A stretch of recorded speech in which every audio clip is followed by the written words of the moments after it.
आज की इस वीडियो में हम आपके लिए लेकर आए हैं कक्षा 10वीं की विज्ञान का जो अध्याय आपका है 11। ठीक है, अध्याय 11 जो है आपका यह है विद्युत। तो अगर आप देखेंगे फिजिक्स में यह तीसरे अध्याय पर आएगा। तो इसमें हम लोग इस वीडियो में यह देखेंगे कि जो आपका अध्याय 11 यानी विद्युत चैप्टर है, इसमें जो आपके इम्पोर्टेंट क्वेश्चन है हम उसके ऊपर फोकस करेंगे कि आपको इस चैप्टर में इम्पोर्टेंट कौन कौन सी टॉपिक है और इसमें आपको क्या क्या तैयार करना है। देखिए, हम आपको पहले बता देना चाहते हैं, यह जो चैप्टर है इससे अधिकांश न्यूमेरिकल से पूछे जाते हैं। कभी कभी क्या होता है, इसमें से 3-4 प्रश्न जो हमने लिखा हुआ है कभी कभी इनसे पूछ दिया जाता है। ठीक है, और आप एक बात ये जानते रहिए कि आप में 20 तो विकल्प पूछा जाए। अगर फिजिक्स में देखें तो फिजिक्स आपकी 25 नंबर की है। ठीक है, 25 नंबर में 7 तो आपको विकल्प पूछ दिया जाएगा। अब बचे जो नंबर हैं आपके 18 नंबर बचे हैं। 18 नंबर में आपका क्या किया जाएगा कि तीन प्रश्न पूछे जाएंगे 4-4 नंबर के और एक प्रश्न पूछा जाएगा 6 नंबर का। ठीक है, तो आपसे 3 क्वेश्चन पूछे जाएंगे 4-4 नंबर के और एक क्वेश्चन पूछा जाएगा आपसे 6 नंबर का। और जो 6 नंबर का क्वेश्चन पूछा जाएगा उसमें एक और क्वेश्चन दिया रहेगा अथवा करके। ठीक है, यानी 6 नंबर के 2 क्वेश्चन में से आपको एक करना रहेगा और 3 क्वेश्चन जो 4-4 नंबर के दिए जाएंगे उसमें आपको तीनों करना रहेगा। ठीक है, और साथ ही साथ आपको 7 विकल्प दिए जाते हैं। तो हमने इस चैप्टर में जो चीज इंपॉर्टेंट है हमने उसको इस बोर्ड पे लिख दिया है। बस आपको थोड़ा सा इसके बारे में बताना है और साथ ही साथ हम लोग ये विकल्प करेंगे और इसी तरह हम इसके न्यूमेरिकल्स को भी आगे बताने वाले हैं। ठीक है, कि इस चैप्टर से कौन कौन से न्यूमेरिकल्स इंपॉर्टेंट हैं। देखिए, अगर इस चैप्टर में अगर हम बात करें थ्योरी के बेस पे सबसे ज्यादा इंपॉर्टेंट कौन सी टॉपिक आती है, वह आता है ओम का नियम। क्या आता है? ओम का नियम।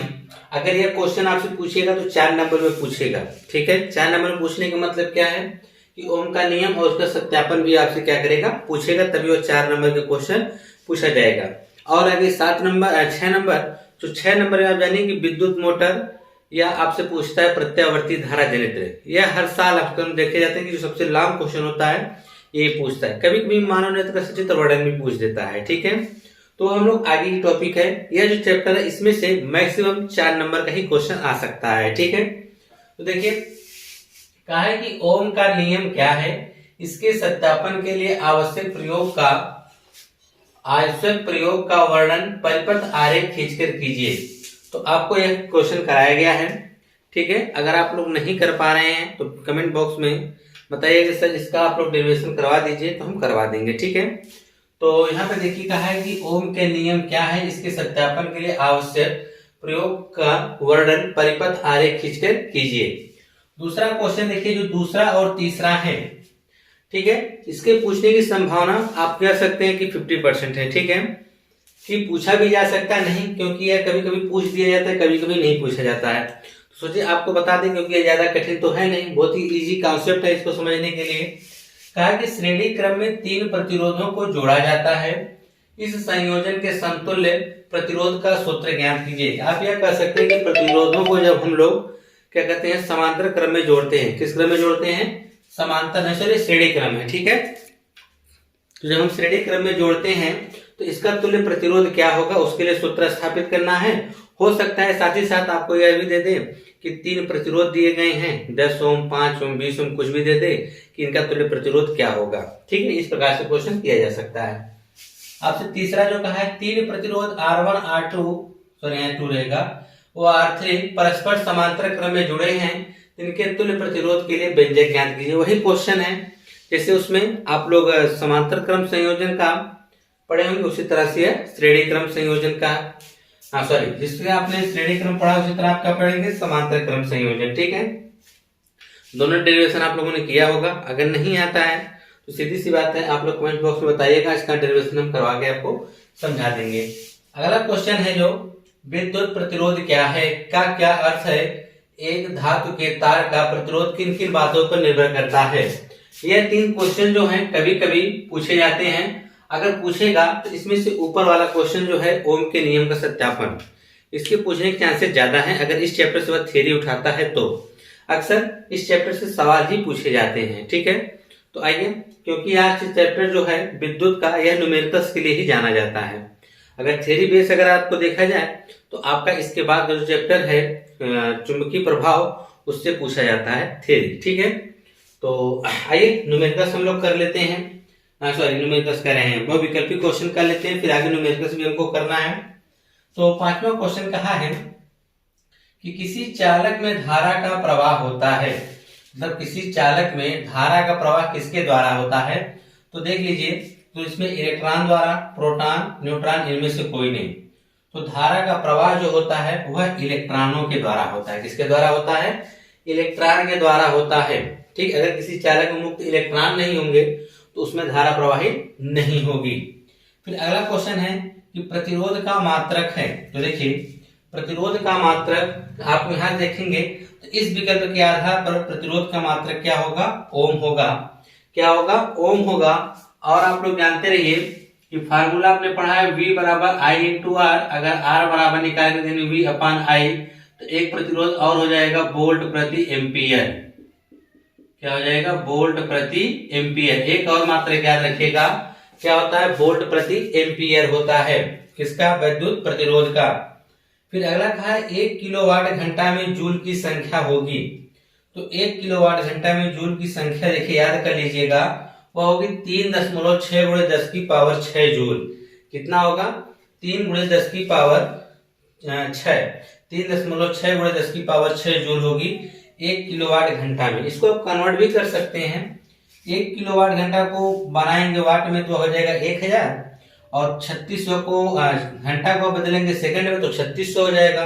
दोनों का गुणा कर देंगे 3.6 गुणे 10 की पावर 6 जूल आएगी। ठीक है। अगला क्वेश्चन ने कहा है एक अश्व शक्ति बराबर होता है।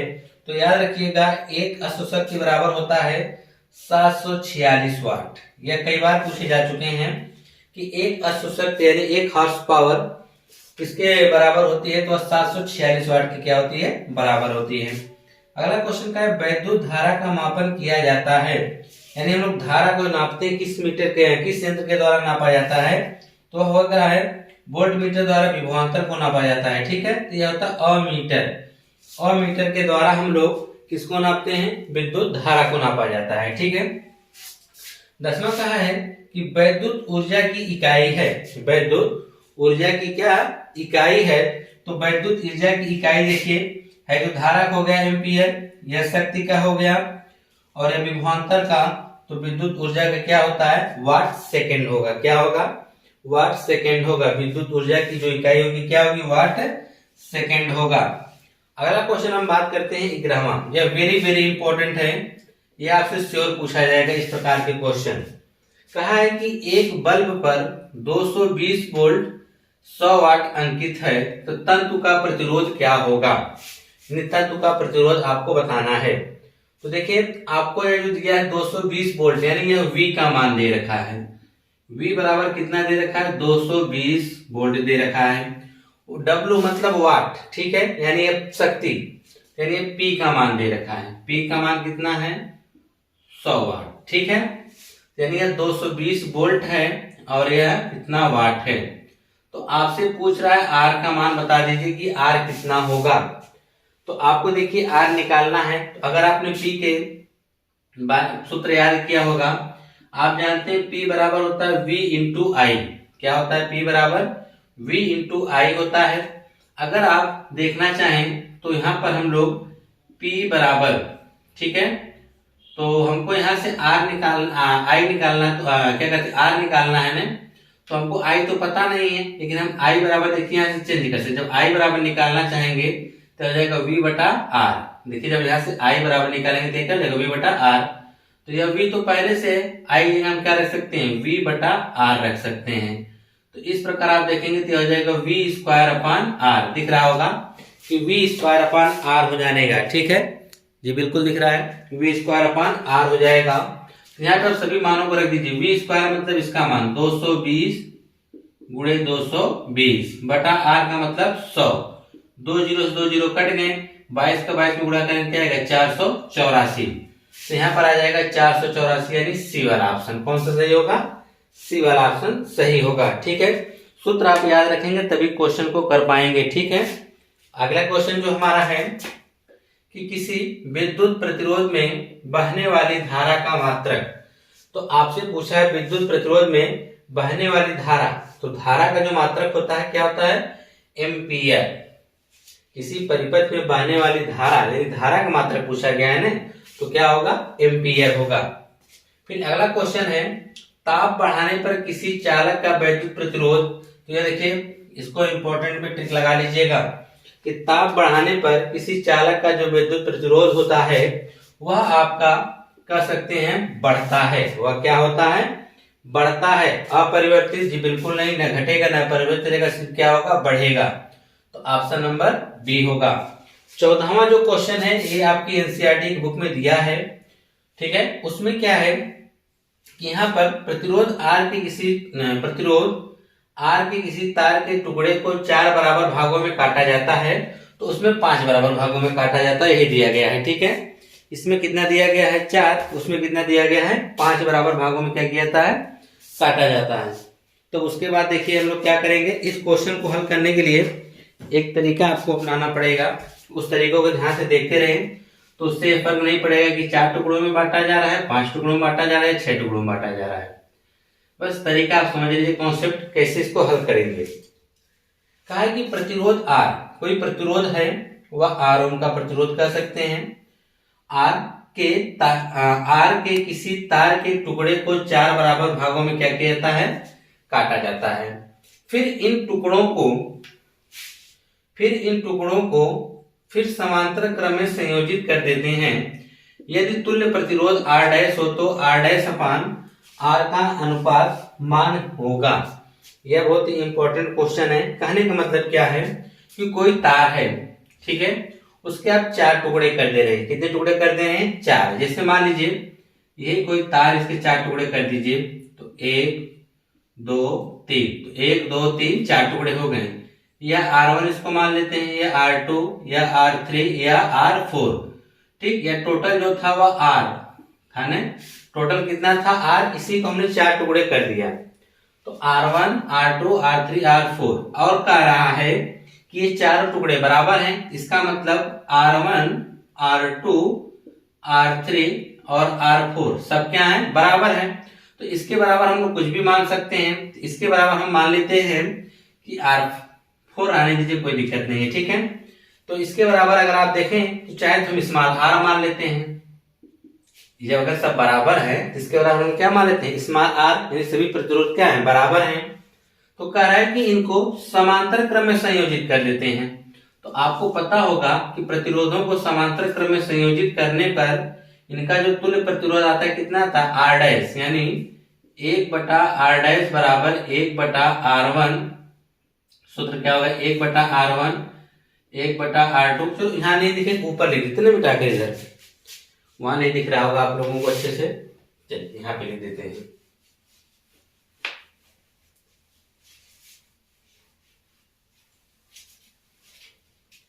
तो समझ लीजिए सूत्र क्या होगा, तुल्य प्रतिरोध क्या है, 1/R डैश है बराबर R1 plus 1/R2 plus 1/R3 plus 1/R4, ठीक है। तो यहाँ पे हो जाएगा 1/R डैश बराबर 1 तो चाहे आपका R1 हो, चाहे R2 चाहे R3 R4, उसके बराबर हमने क्या मान रखा, R। जब सब बराबर है तो उसके बटा सब में क्या हो जाएगा, R 1/R प्लस 1/R, ठीक है। तो अगर आप देखेंगे तो हो जाएगा 1/R डैश बराबर, हर बराबर है तो ऊपर अंश जुड़ जाएगा, 1 2 3 4, तो हो जाएगा 4, ठीक है। तो अगर इसके हम लोग ऊपर करेंगे या इसका क्रिया गुणा कर दीजिए, ठीक है, या इसको ऊपर करेंगे तो ये भी ऊपर हो जाएगा, यानी R डैश बराबर हमको मिला, ये उल्टा हो जाएगा R/4। क्या मिला, R डैश बराबर हमको क्या मिला, R/4 मिल गया है, ठीक है। अब उसके बाद हमसे कह रहा है कि आपको R डैश बटा R का अनुपात मान बताना है। आपसे पूछा है कि R डैश बटा R का जो है अनुपात कितना होगा, R डैश का मान क्या है, R/4, ठीक। या R जो है इसका मान क्या होगा, इसी को तो आपने 4 टुकड़ों में काट रखा है। कितने टुकड़ों में बांट रखा है, 4 टुकड़ों में। यह जो टोटल R था इसको हमने कितने टुकड़ों में काटा है, 4। तो R R R R मिलकर कै ठो R, 4 ठो R हो गए। कै ठो R हो गए, 4, ठीक है। अब देखिए बटा के जो ये मेन बटा है ना, इसके ऊपर ये 4 नीचे आ जाएगा, यानी R बटा या 4 चौके 16 आर हो जाएगा। आर से आर कट के क्या आएगा 1/16, यानी आर बटा आर डैश का जो मान आएगा वह 1 क्या आएगा 16 आएगा, यानी ऑप्शन नंबर डी वाला सही होगा। फिर से समझिए क्वेश्चन को, इसमें कुछ नहीं कहा गया कि कहा कोई जो आर है, ठीक, इसी को काट दिया गया 4 बराबर भागों में, यानी R1 R2 R3 R4 सबका मान बराबर है, तो हमने इसको बराबर मान लिया, इसके बराबर हमने क्या मान लिया R, यानी ये सब के सब R के बराबर है। इतना चीज तो क्लियर। अब इनको जब हमने जोड़ा क्या कहते हैं समांतर क्रम में, हमको मिला R डैश बराबर R/4, ठीक है। अब हमारे पास कह रहा है कि R डैश बटा R का अनुपात बताइए, तो R डैश बटा R हमने कर दिया, R डैश का मान R/4 है। जो R है इसका मान क्या होगा, जो अपने R मान रखा है इसी को R1 R2 R3 जोड़कर ही R हुआ है, और इसका भी R, यह भी R, यह भी स्मॉल R, यह भी स्मॉल R, मिलाएंगे small R 4 small R, 4 small R हो गए। तो ये 4 कहाँ आ जाएगा नीचे, तो 4 चौके 16, R से R कट के 1/16। उसी तरह से कह रहा है 15वां सवाल, कह रहा है 5 ओम प्रतिरोध के तार को 5 बराबर टुकड़ों में काटने पर प्रत्येक टुकड़े का पूछ रहा है प्रतिरोध कितना होगा। जब 5 ओम का प्रतिरोध उसके 5 टुकड़े कर देंगे तो प्रतिरोध सब टुकड़ों में बराबर बढ़ जाएगा, ठीक है। तो अगर 5 ओम के प्रतिरोध को 5 टुकड़ों में काटा गया है तो एक में कितना आएगा 1 ओम आएगा। तो इसमें जो ऑप्शन होगा वह डी वाला सही होगा, ठीक है। इस प्रकार हमने आपको यह कोशिश की है समझाने के लिए विकल्प का कि जो ही इंपॉर्टेंट है, साथ ही साथ इसके आगे हम और भी लेकर आएंगे वीडियो में। तो आप लोग देखते रहिए और हमारे साथ बने रहिए, चैनल को सब्सक्राइब करके रखिएगा ताकि जैसे हमने कोई वीडियो अपलोड करें नोटिफिकेशन आपको वह पहुंच जाए।